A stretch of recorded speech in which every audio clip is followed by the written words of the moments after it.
Whoever thought that Bushiroad is neglecting Premium as well as V Premium is proven completely wrong, because with the introduction of one type of card, they revolutionized both formats. And we of course are talking about the brand new heals.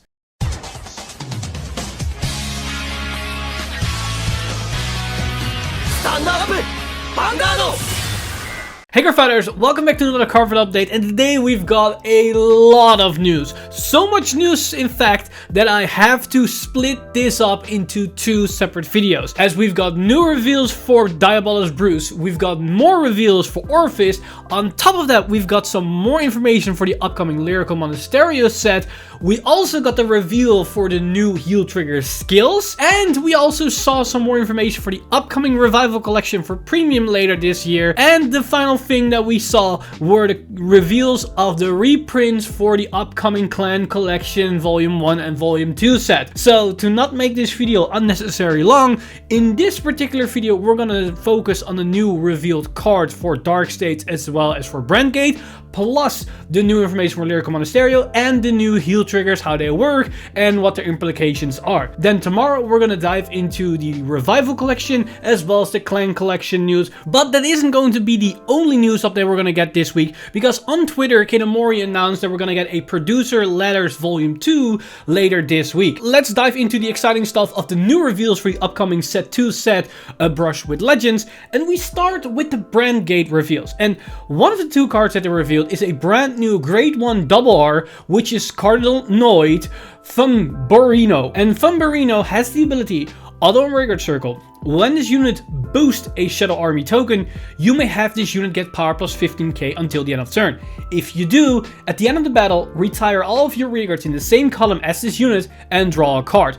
Now this is actually a really interesting skill because it can turn a column into a 38k attack. That's actually a pretty nice number because it hits a good solid magic number. 2 tokens in one column are 30k, which is nice and all, but doesn't hit the correct magic number against a grade 3. With this 8k on top of that, it actually does. But the more important thing here is that now we can turn those tokens in actual resources, because we can sacrifice this one, including the token, for a draw. Now that sounds bad because you're sacrificing 2 cards, but keep in mind the tokens are pseudo cards that you generate with the counterblast skill, and you're generating 3 tokens for 2 counterblast. So if you do the math, it's not that bad of a trade-off for actually getting some draw power out of it, as you also get more power on the board for that particular attack. And you don't necessarily have to use this immediately the turn that you're gonna place this card on the board. You can just wait for it when you want to use it and you need to draw. Also, a nice thing about this is that this can also counter against control decks that want to remove your field. So in this case, you're at the very least gonna get more value out of your tokens, but it's also a nice way to counter damage denial, as in when you remove your tokens from the field, your opponent doesn't have rearguards to slam into to not give you that 2 counterblasts to generate more tokens. So this can also be a nice counter strategy in the process of also generating resources. But this card also shows us a new trend for Orfist, which shows a very nice direction, and I hope they're gonna continue onwards in this trend. Because if we take a look at the new Grade 2, you see once again this new direction for the build. Because the new Grade 2 for Orfist is this triple R Grade 2 Cardinal Draco LV Dirt. And LV Dirt has the ability to continuous a Vanguard Circle during a turn. If your world is Dark Knight, this unit gets power plus 2k. If it's in Abyssal Dark Knight instead, it gets power plus 5k. These numbers are perfect because on turn 2, you will be in Dark Knight because of your Grade 1 that searches one of your world cards. Meaning on turn 2, it's a 12k attacker. And a 12k plus an 8k makes a nice 20k column, which hits greatly or perfectly against a 10k Grade 2. Then the next turn, you will most likely will enter Abyssal Dark Knight, and now it turns into a 15k attacker, and that combined with the same 8k booster behind it now is a 23k column, which is now a magic number against a 13k Vanguard unit, which is also great. But on top of this, it also synergizes nicely with the Shadow Army token, because if you went first, it's now a 15k attacker that can be boosted by this Shadow Army token that makes a 30k column that hits perfect magic numbers against a 10k Grade 2. So this Grade 2 in the power department makes for very nice numbers and is very flexible from the early game all the way up to your late game potential. So that already is pretty good. But then it also has a secondary effect which shows us a very nice touch. as it has the ability Auto Rearguard Circle. At the end of the battle this unit attacked cost, retire a Shadow Army token, choose one of your opponent's rearguards and retire it. So where the Great One can retire our token for draw power, including herself, this one can just retire a token to snipe one of our opponent's units. And this might not be as beneficial or might not be as useful, but being able to turn those tokens into actual resources can turn the Orfist deck into something completely different. Because right at set 1, it's basically an Unga Bunga strategy where you just want to swing and keep drawing enough cards so you can survive and your token is gonna do the beatdown. But now with these new cards, those tokens aren't necessarily just there for beatdown, but now also enable us to do other powerful skills like drawing cards, retiring units, maybe do something else on top of it, which makes the deck suddenly a lot more skillful because now you need to manage those tokens on top of the generic resources that are countable as soul-blast in your hand size. So this is actually a really nice direction, and honestly, trading off one token at the end of the battle for a retire is pretty good value because a token is less than a counterblast, and most decks need to pay at least one counterblast for a retire. And on top of that, the token still has boosted for 15k or maybe attacked for 15k, so you get even more value out of it. So this is actually a pretty solid type of retire in my honest opinion. But of course, Orfist isn't the only archetype that got support in this livestream, as we also got more support for Violence Bruce. And for Violence Bruce, we got a new grade 1, which is Diabolus Madonna Mabel. And Mabel has the ability, Auto Rearguard Circle. When this unit boosts a Vanguard, if you are in Final Rush, cost, counterblast 1, choose one of your Vanguards and it gets triple drive until the end of turn. Now, I see a lot of buzz around this card, not mainly because of the artwork, but also because it gives triple drive to Bruce.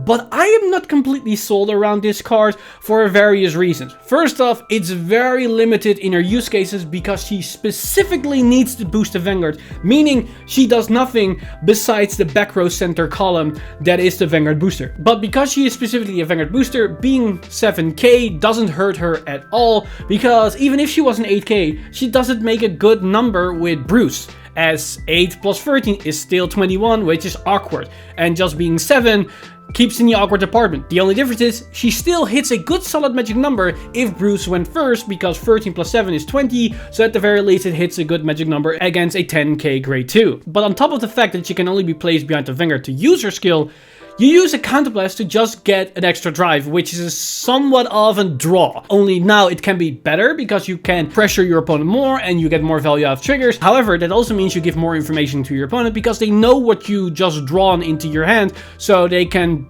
make a game plan accordingly. And on top of that, because this card specifically states triple drive and not +1 drive, means that this card doesn't work in premium. You cannot synergize this with Strides because Strides already have triple drive, so she's probably a dead card in premium and you probably won't ever use her in that format. So I'm kind of skeptical about this card. Maybe the extra drive on Bruce is actually really powerful and I don't really see it right now, but I think you can use your counterblast much more efficiently with other cards if we see more and more counterblast cards for Bruce. And also the fact that she's very limited, that you can place her behind the Vanguard, makes her a bit tricky in my opinion to actually justify a spot in a deck that suddenly becomes more and more harder to put cards into your list as Bruce is getting more and more powerful cards. Like the next grade 2, for example. Because the new grade 2 that we got for Bruce is Diabolus Jetbacker Leonard. And Leonard has the ability, continues a Rearguard Circle. If you are in Final Rush, this unit gets power plus 5k. And when this unit would attack, it battles all of your opponent's units in a column. This is nice for good field disruption, as you can get an entire column out of the way because it's very hard to block both attacks. Or you can just keep removing the Vanguard booster, because once you just attack the Vanguard, you also pressure the booster behind it, and most players most likely will not guard their booster alongside their Vanguard in the process. So this is a nice way to really annoy your opponent. But there's actually inherent synergy with this column attack of this card because of its secondary effect, which is Auto Rearguard Circle. When this unit attack hits, Soul Charge 1. And if your Vanguard is Diabolus Violence Bruce, choose up to 1 card from your soul and call to an open rearguard circle. So now it has on-hit pressure, which generates soul, which is nice. And that means you can actually build up a lot of soul very fast thanks to his column pressure. And even if you keep pressuring the Vanguard attack, you probably still hit the booster behind it. So either your opponent is forcefully to guard the Vanguard booster, or they are incentivized to not call a Vanguard booster in the first place. And that mainly has to do with the second part of the skill, which allows you to call units to the field.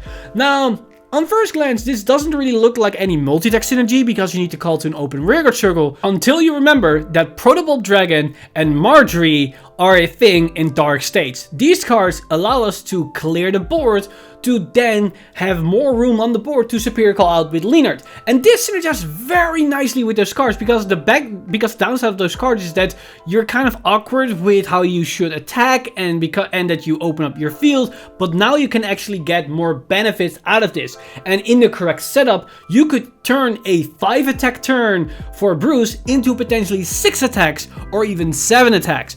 But you need to be careful as it all relies on the on-hit potential. And because you're going to attack with Leonard at least once before his on-hit matters, because in the first wave you're going to attack with both rearguards including Leonard, you restand with your Vanguard, and then only on the second attack of Leonard its on-hit pressure actually matter for the multi-attack. But because you already attacked the Vanguard, you probably already removed the Vanguard booster behind it, thus making you probably forced to attack into the rearguard column, because if you just attack into the Vanguard, they might potentially just perfect guard, and that will stop your entire multi-attack combo. So there are some hoops you need to jump through to actually maximize the capacity of Leonard, but in the process, you can clear your entire opponent's board because you can attack into a side column, probably retire it, then we'll potentially call out another Leonard at the other side that could attack in the other column, which then can call out another unit that can then attack into the Vanguard, which allows you to attack 2 more times, which sure don't attack the Vanguard, but you do clear your opponent's entire board, meaning if they survive the turn,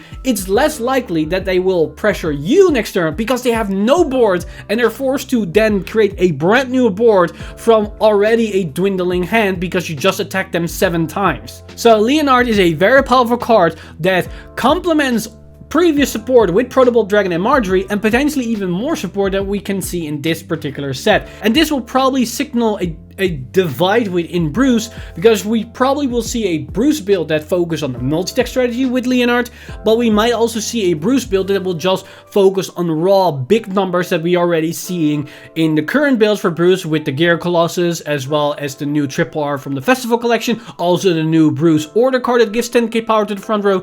Probably there will be a separate build alongside this new multi-tech package that we see with Leonard. But those are just the card reveals for set 2.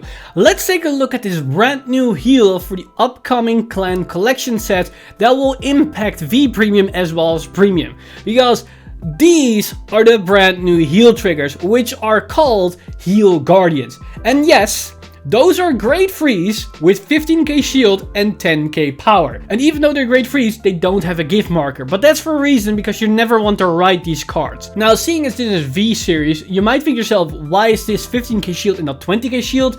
The reason why they lowered the shield value is because of the special abilities these heal triggers have. Because all these heal triggers have 2 separate effects. And one of those effects is when it's put on the Guardian Circle from hand, if you have not ridden a grade 3 or greater unit this fight, perform one of the following. Choose one of your Vanguards and it gets power plus 10k until the end of turn. Or choose one of your opponent's units and it gets critical -2 until the end of that battle. So this is great for potentially negating any multi-tech strategy, because if your opponent is going to attack 7 times but they're all around 15 to 16 to 17k power, using one of these heal triggers will stop all of those attacks, because your Vanguard is a grade 2, most likely 10k, maybe 9k, that then suddenly is 19k or 20k, and that will block all the attacks. And the more attacks your opponent's gonna dish out that turn, the more inherent shield value this ability will generate, because every single attack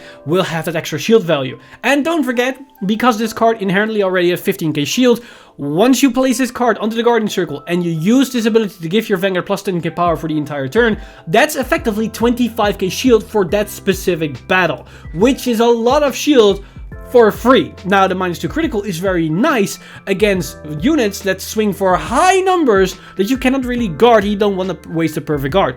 Just -2 critical, and it's very likely that the attack will not hit, as most units will just have 1 critical and they return to -1, so they need to get 2 crits to turn it back into a positive critical. But this card also has a secondary effect, which is when placed on the rearguard circle from hand, if your damage zone has 0 cards, put the top card of your deck into the damage zone. So this is a self-damager. Now one thing to keep a note here is that it doesn't damage check the damage, so it goes straight into the damage zone. So if it's a trigger, it's sadly a wasted trigger. Now this is great against strategies that are trying to damage deny you. So if you rely on a counterblast, this is a great way to then at least give yourself that 1 damage that you need to activate your plays. And this is very big for Premium, because Premium already had a Cray Elemental Bobo that used this ability. Only Bobo's case, I believe it was Generation Break 1 restricted. This card, however, isn't GB restricted and is also completely free. So it's an even better Bobo, on top of the fact that it's also a heal trigger. That also has a very powerful effect. Now, one thing to keep in mind here is that there is a big significant drawback to this card, which is the fact that it's a grade free. Now, you might think to yourself, how is this a negative thing? Well, as seen as it's in free, premium, and those formats don't have a right deck, it is possible that you miss a grade free in your hand, but you do have this heal trigger in your hand. And because this card is a grade free, you cannot perform G-Assist as long as this is the only grade free in your hand, because you can still write this card. So you need to be careful when employing this card, as it could screw you over in very specific situations. But on the flip side, strategies that synergize with grade frees, Dimension Police for example, or all the grade free searchers for example, can search this card out. And now it makes a lot of sense why they reprinted all the grade free searchers in this set. Huh! As if they planned this all along. But on top of that, Bouchard also did a small Q&A to clarify any other questions potentially you have. So let's go over them real quick. So the first question they answered is, if I call a Heal Guardian and use its skill, Vanguard gets plus 10k power until the end of turn, how much will the total increase be? Combining the skill, Vanguard gets plus 10k power until the end of turn, with the Heal Guardian's 15k shield, the total increase will be 25k, as I already explained in the previous statement that I made clarifying this card.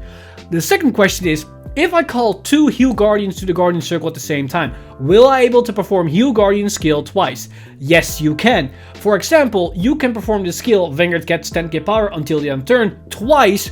Furthermore, if you call a Heal Guardian for each battle, you can perform the skill for each battle as well. So just like any other skill, you can just use them whenever you call them down, doesn't matter how many copies you call down. However, one thing to keep in mind is that you cannot use this card once you already ridden a grade 3 earlier in the game. So if you're playing the Gear Chronicle grade 3 that can allow you to ride back to grade 2, sorry guys, that sadly doesn't work. Would be amazing though, but sadly, that's not the case here. As for the third question they answered, if the attacking unit's critical is 0, but has more power than the unit being attacked, is the attack considered a hit?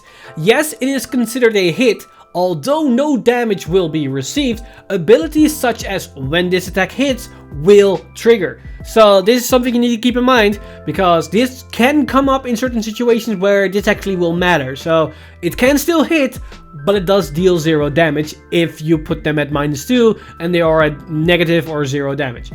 And as for the final question they answered, when my Vanguard attacks with 1 critical, my opponent calls Heal Guardian and reduces the critical of my Vanguard by 2.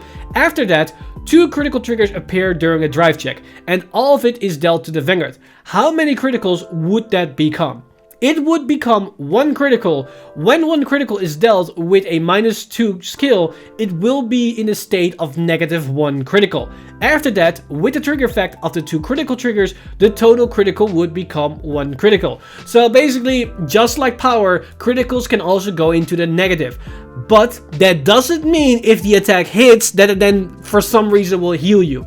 If the critical is negative, the moment that the damage is calculated, it is basically regarded as 0 criticals. And that's all that we need to know for these heal triggers. I'm very excited about these heal triggers. They're kind of interesting. They open up a lot of application, but more importantly, these grade 3 heal triggers can potentially put a stop to early aggression. Being able to give your Vanguard an additional 10k power for the entire turn is huge. Being able to put any unit -2 critical is also used against OTK decks like the Cross or against Gavriel with Hamiel. These are really nice security options to stop those attacks. Now, the only thing that I could wish for more is that -2 critical would have also been until the end of turn, because it will stop loop decks that can infinitely restand units or whatnot, like with Blade Master in premium with the stand triggers or the whole Tomba loop, but you cannot have everything. So far, I'm already happy with how this card pans out, and I cannot wait to actually try them out. But before we end this video, we have one more thing that we need to talk about, because we saw some more information for the upcoming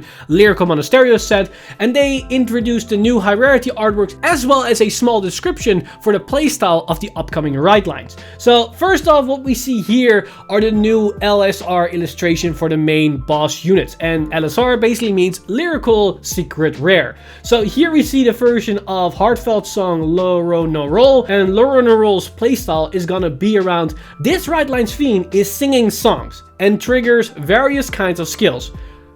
What this means, I have no clue. Maybe this somewhat is a hint to what we saw with Bang Dream with song orders, but this is too vague to get anything out of it. It's just that singing songs has something to do with it, but it's too much to even speculate about. Now, as for the second ride line, we have Prismagica Willista, and Willista's description is, this ride line's theme is battling with 2 kinds of precious stone cards.